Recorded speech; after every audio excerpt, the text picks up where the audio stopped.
ด้วยหรือเดี๋ยวหลัง เกี่ นี้ ยวกับการออกกำลังกาย ไม่รู้จักครับก็ฝากเขาโอเคอะไรวะไม่นานจะแบบนี่คืออะไรเดี๋ยวไก่เนี่ยนะ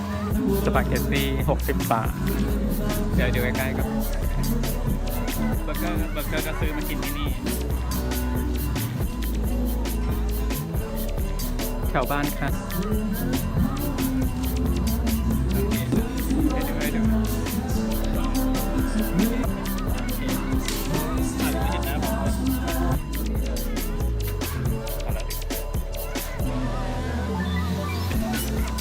เมื่อมันเป็นในนี้ผัดพริกมันก็เลย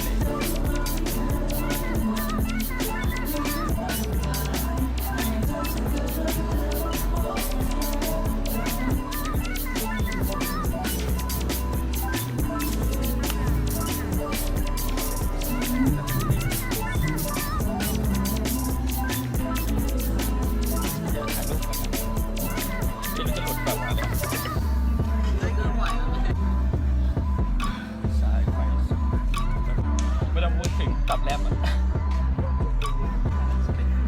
ไม่ถึงเราจะก้าว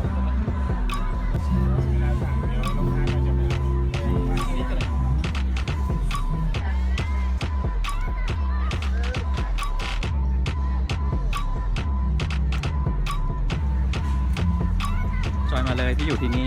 ใน YouTube นะแต่นะครับทุกคนนะครับฝากดูรายการพ่อบ้านมีน้อง